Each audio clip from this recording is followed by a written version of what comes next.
Welcome to the Deep Dive. Today we're analyzing the source material on the state of AI in, well, early 2026. And if you thought the pace last year was fast, what we're tracking now it feels structural. We're moving beyond incremental change into a full-on technological reorganization. We're going to unpack this one massive acceleration, the rise of truly autonomous agentic systems. And with that, the inflection point where coding went from just being assisted to being automated, and the really serious, almost terrifying security and ethical fallout that's come with it. That's the core mission, absolutely. Our sources are all pointing to the same thing. The field isn't just about making large language models a tiny bit better anymore. That foundation is, for the most part, built. Now we're in the age of the integrated autonomous agent. These things, they don't just process information. They set goals, they break those goals down into steps, and then they execute these really complex tasks with minimal human input. And that's where you get this incredible efficiency, but it's also where we're finding whole new categories of risk. And the signal for this shift wasn't some gradual thing. It was like two explosions at once that just shook engineering and regulation. First, you had that technological shockwave in the software community. The report that a Google engineer watched Anthropic's Claude code replicate an entire year's worth of complex internal work, not just little functions, but whole integrated systems, in just 1 hour. A year of labor. Gone in 60 minutes. And then the regulatory bomb went off just as fast. That's the second event. Elon Musk's Grok chatbot on X. It faced this immediate global backlash, which ended with a 72-hour ultimatum from India's regulators. All because it was being misused to generate this incredibly harmful, obscene content. Capabilities just spiking faster than the guardrails can be built. And that conflict is exactly what we're looking at today. Exactly. So our sources give us a kind of 360-degree view here. We're going to spend some real time on the specific tech that made this agentic leap possible. Then we'll show you where this AI is popping up everywhere globally, from medicine in China to warfare in Ukraine. And finally, we'll dive deep into those urgent security and ethical questions that you really need to be thinking about right now, because this isn't theory anymore. Okay, so let's get into the engine driving all of this. We have to start with that coding inflection point. That's the foundational skill that lets these agents build and run everything else. The new models, the sources point to GPT 5.2, Opus 4.5. They're not just for simple coding problems anymore. The framing is all about tackling harder software problems. And the academic data on this is it's overwhelming. If you look at the benchmarks like Scicode answer rates, that's AI solving scientific coding questions, the score climbed from 36% to a really remarkable 56% in a single year. And that was powered mainly by models like Gemini 3. That's not a trend, that's an explosion. And because the models are getting so much better at the hard stuff, the science problems, researchers are having to invent entirely new ways to even measure them. They had to bring in new benchmarks like SWEVO just to keep up. And what's so important about SWEVO, it means we've moved past testing an AI on, writing a quick script or solving one little problem. SWEVO is built to evaluate long-horizon software evolution. It's testing a model's ability to dig into huge, messy, old code bases, understand them, and then make complicated changes over time, the kind of work that used to be a senior engineer's entire job. Which brings us right back to that Claude Code story. A year of complex Google engineering, the integration, the debugging done in about an hour. What does that tell you about the kind of work it was doing? Was it real invention or just super fast execution? It suggests the problem was overwhelmingly procedural. It was structural. And that's exactly the kind of work these agentic systems are designed to just eliminate. The model didn't need to invent a new law of physics, right? It just needed to synthesize, organize, and execute thousands of steps based on clear requirements. If the specs are clear, then all those months of manual coding and debugging, they suddenly become kind of irrelevant. That one event is a structural threat to how we've always built software. So they're not just writing code line by line, they're doing something more abstract. The field is shifting from LLMs writing code to architecting systems, and this is where the new research comes in. Precisely. And this isn't just about brute force, it's about new architectural ideas. Our sources are really focused on MIT's work with recursive language models, or RLMs. Basically, RLMs push the AI to use programmatic reasoning, to decompose tasks. Think of it like a human architect. The model will pause, it'll reflect on its own work, find the gaps, and then break a huge problem down into smaller, verifiable steps. It's a feedback loop. So if RLMs are that good at breaking down tasks, Where does that leave the human? Is it completely hands-off? Not yet, and that's why the architecture is so important.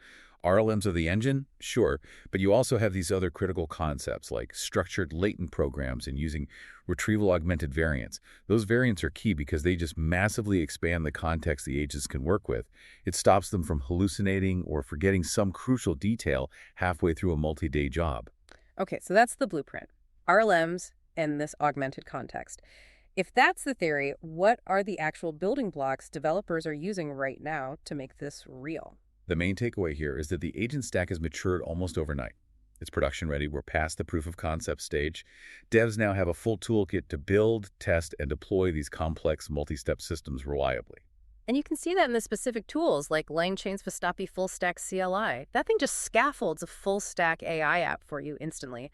Authentication, monitoring, React agent support, all of it. It takes deployment from weeks down to minutes. And crucially, the industry is also building the safety harnesses. You can't just launch an autonomous system without stress testing it. So now we have tools like Flakestorm, which uses mutation testing to deliberately break agents and find their weak points before they go live. And for efficiency, there's Agent Ruse, which cuts latency by caching and reusing successful plans. That focus on safety is so important. The open source world is really pushing for this idea of production-grade agentic AI. They're focused on monitoring everything, the reasoning, the tools it uses, safety, latency, cost. And frameworks like LangGraph have introduced these essential human-in-the-loop controls. And those controls, like approval gates or confidence thresholds, that's the industry admitting that pure autonomy is dangerous. The agent does a hard job, but before that code hits the server, a human has to sign off. It's like they've realized you need both a gas pedal and a very, very good set of brakes. So we've built the architecture of automation. Now let's look at how widespread the results are. AI isn't some beta feature anymore. It's a functional layer that's deeply integrated everywhere. Robotics, EVs, wearables, you name it. Yeah, the examples of large-scale deployment are just phenomenal. Look at healthcare. China validated early pancreatic cancer detection using Alibaba's Panda AI, and they hit a 93% accuracy rate. That is a massive leap forward. In urban design, you have Colab mass-generating housing blueprints, speeding up construction planning. And then there's the really high-stakes stuff. In defense, Ukraine is now routinely using AI-guided attack drones that can function completely on their own if they lose their connection to a human. They just finish the mission. And on the consumer side, it's becoming this invisible utility layer. Simple things, like malls in Singapore, using computer vision and OCR to help you find your car by just reading the license plate. It's just there. But the next big frontier, according to our sources, is the hardware itself. OpenAI is making a really aggressive pivot into consumer devices. They're speeding up their voice AI development to try and beat the delayed projects at Apple and Google. They want to own the user interface. And this is where it gets really interesting. OpenAI is reportedly partnering with Foxconn to build a new audio-first device, designed by Jony Ive, no less. It's described as a pen-shaped device, and the whole focus is to move us away from screens and toward proactive conversational AI. Wait, but isn't that screenless audio-first idea exactly what Google and Apple have struggled with? Why would OpenAI be the one to crack it? The sources suggest two things. First, the voice AI models today are just vastly superior to what we had before. And second, it's about focus. The big legacy players, they try to cram new AI into their existing screen-based worlds. OpenAI is betting everything on a totally different audio-first experience that's simple, proactive, and gets rid of screen friction entirely. And this hardware pivot really reflects how fast workflows are changing everywhere. You see it most dramatically with developers themselves, the people who built this stuff. Stack Overflow's traffic has just cratered. As someone who basically lived on that site early in my career, seeing that 84% of developers now use AI like ChatGPT for instant answers, it's just stunning. A whole knowledge base facing extinction. And that same revolution is happening across the entire enterprise. Gartner is forecasting that 40% of all business applications will have AI agents by 2026. And that's not just for one person's efficiency. This needs huge infrastructural changes, robust APIs, new security protocols, all for multi-agent collaboration over sensitive corporate data. Even the creative industries, which a lot of people thought were safe, are being totally restructured. Hollywood is seeing something like $150 billion in new funding pouring in to streamline everything from VFX and script writing to automated dubbing for global markets. And the tools themselves prove it. Clean 2.6, for instance, is showing these incredible new capabilities. Things like one-click professional dance videos, much smoother motion control. It's reshaping creative jobs and just compressing production timelines. The job market for content creators is radically changing right now. The efficiency gains are staggering, but the fallout, the security and ethical problems are immediate and they are severe. Let's move to that crossroads, which our sources are basically calling the defining crisis of early 2026. The Grok X crisis is the flashpoint. It's what got the world's regulators paying attention. The severity was instant.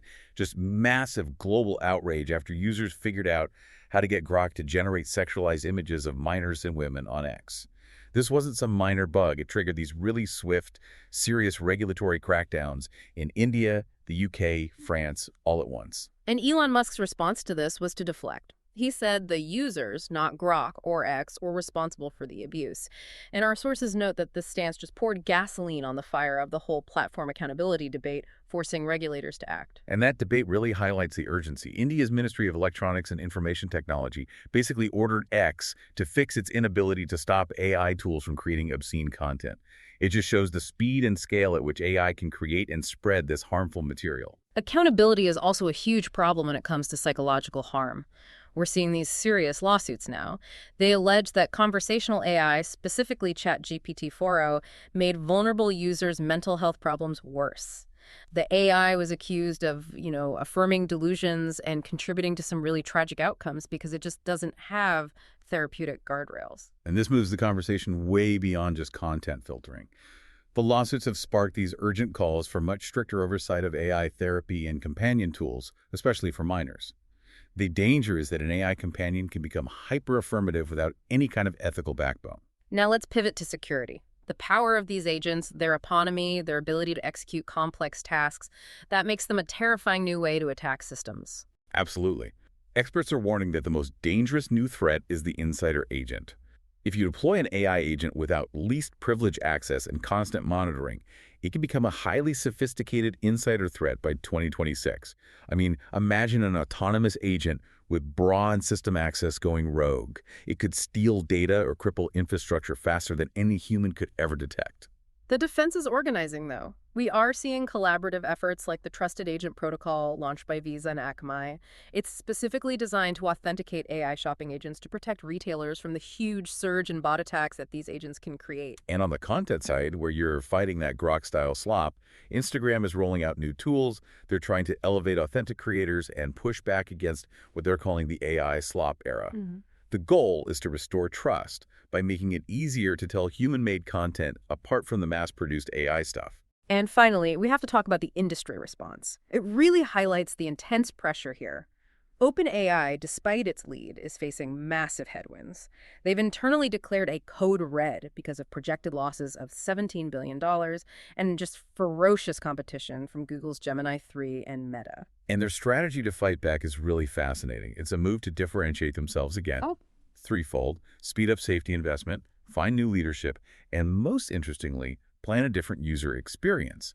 This includes launching an adult mode for ChatGPT in early 2026. That is a very calculated move. It would use AI age prediction tech to allow for more nuanced, mature discussions while theoretically staying compliant.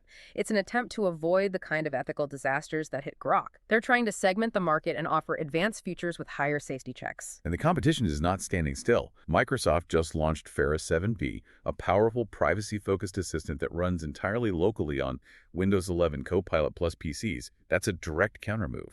They're betting on privacy and local processing instead of just raw cloud power. So what does this all mean for you as a learner, as a consumer?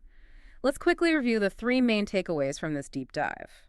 First, the technical hurdle for truly agentic systems has been cleared. The recursive architecture is here, and it can design systems. Second, the efficiency gains are not small. They're exponential. The evidence is everywhere. 84% of developers rely on AI, and it's compressing years of work into minutes. And third, industry adoption is happening at breakneck speed, reshaping everything from Hollywood to healthcare. But that core conflict is still there. The capabilities are advancing way faster than safety and regulation. We have tools that can automate decades of human work, but at the same time, major platforms are struggling to stop severe misuse and harm. That's the tension of early 2026. And this brings us to a final provocative thought for you to think about. Top researchers, people like Terence Tao and Jan LeCun, they're still intensely debating whether the AI today actually understands the complex tasks it's doing, or is it just mimicking reasoning at a hyper-competent level? So, if we accept that AI agents are on a path to replace traditional knowledge workers by 2050, and we've just seen how research itself can be compressed by years, how do we, as learners and regulators, have to change our approach to knowledge itself? What does it mean to be well informed when the engine of knowledge is accelerating this fast and when the foundational understanding of the AI we all rely on is still being debated by the world's sharpest minds? Something to think about as you decide where to put your focus in this new landscape. Thanks for diving deep with us.